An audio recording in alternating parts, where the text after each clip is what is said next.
guys, ayan, 'di ba? Kahapon na ayos natin yung ating garden. Ngayon po ay bibili tayo ng ating pananim. Dadagdagan natin yung ating pananim. Bibili po ako dito ng dito po ako sa Home Depot ngayon. Bibili tayo ng broccoli at saka cauliflower kasi may mga spot pa doon na pwedeng pagtaniman. Kaya samahan niyo po ako sa aking pagbibili. Tingnan natin kung anong makukuha natin dito, no? Kung mayroon sila. Kasi nung nakaraan wala silang masyadong stock. Kaya o sige, maraming salamat at halina. Pupunta na tayo sa store, sa kanilang tindahan. Nandito pa ako sa parking lot eh. Ayan. Let's go. Mabasa ang lupang ngayon. Mabasa kasi nag-ulan. Umulan-ulan siya konti.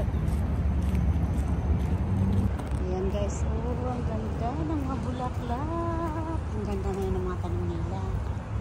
Ayan o. Ayan ang ganda no. Tapos dito ang ganda din. Ayan. Yan yung mga tanim, mga benta dito sa sa Home Depot. Ang dami mong kapilian. Ayan ito variegated na bougainvillea. Tapos dito tingnan nyo guys. Oh, ay naku guys, ang ganda. Ito ay cosmos man ito sa atin. Oh, ay grabe guys. Oh, ang ganda ng cosmos. Ayan diba? Ang ganda talaga. Ito din gusto ko rin to ito rin, maganda din siya, purple. Ano kayong pangalan nito? Tingnan ko, ano pangalan? Wala namang pangalan. Ayan pala guys, ang pangalan niya Lambago Capensis Honey Camp. Ayan, ang pangalan niya. Ang mahal-mahal guys, 27.98, so 28 na. My God! For the purple flowers. So dito guys, ayan ang dami nilang mga tanim. Ayan. Ayan.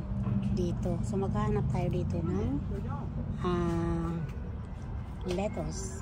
Ayan ang dami nila. Nakabili na ako, nakakuha na ako ng seeds ng ating pichay. Ayan. Ang dami nila. At ito may cosmos din sila na maliliit. Ayan. Grabe ang mga variety. Sorry po na kailangan kong i-silent kasi yung music po sa sa store baka mapansin tayo ni YouTube at ma-copyright kasi yung music po kasi nila. But anyway, ito po yung mga magagandang tanim nila talaga. Napakarami po ng mga pipilian nyo. Kaya suking-suki po ako dito sa Home Depot. So ayan guys, tapos na tayo. Nakabili na tayo ng pananim. Pauwi na tayo. Kaya ito na, na tayo. Drive na pauwi. Ayan, gutom ako guys. Grabe.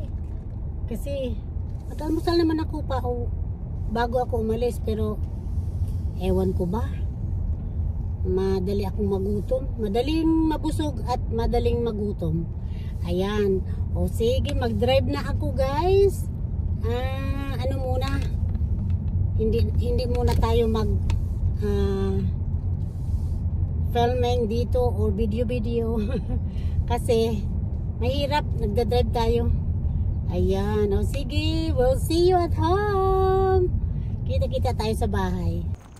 Ito po ay kinabukasan. Ayan na decide na natin itanim ang ating mga nabiling broccoli at yung mga seeds. Ayan po, tinatanim na natin. Kasi diba nalinis na natin yung ating pagtaniman na raised bed.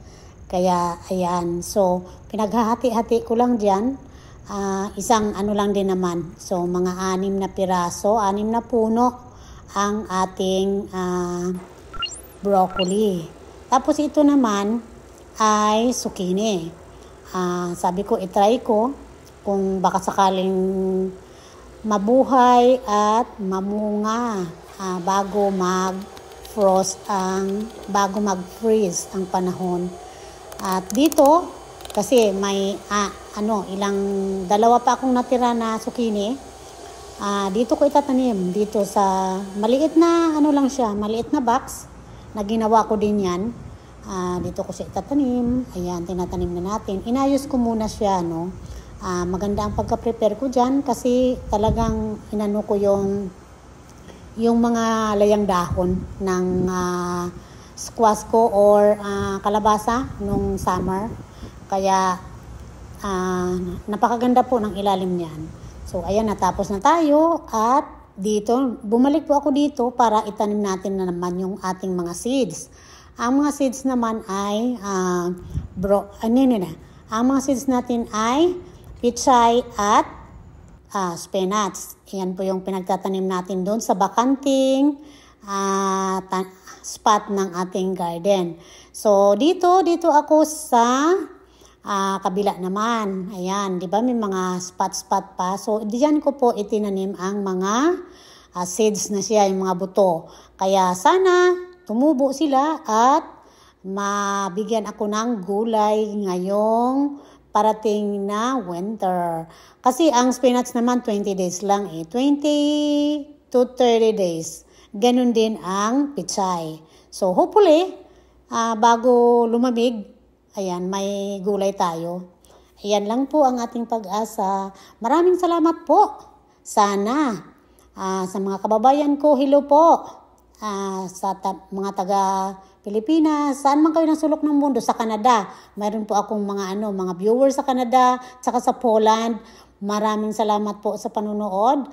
Mag-subscribe po kayo sa aking channel. Maraming salamat po. Sana naman, click nyo yan, ang subscribe button. Tapos, pagkatapos ko pong magtanim, dito na po tayo. Ito, mayroon po akong compost na ginagawa. Ayan, pinaghahaluan ko lang po yan ng soil na galing binili ko po sa tindahan. Kasi gusto natin magkaroon ng kumbaga may stock tayo na para pang abono sa ating mga tanim. Kaya nilagay ko siya sa timba na may takip. Ayan, tapos lalagay lang natin dyan. Maraming salamat po sa panonood at sana nag-enjoy kayo sa araw na ito. Huwag kalimutan po mag-like, share, comment down below at mag-subscribe po. Hanggang sa muli. Salamat po.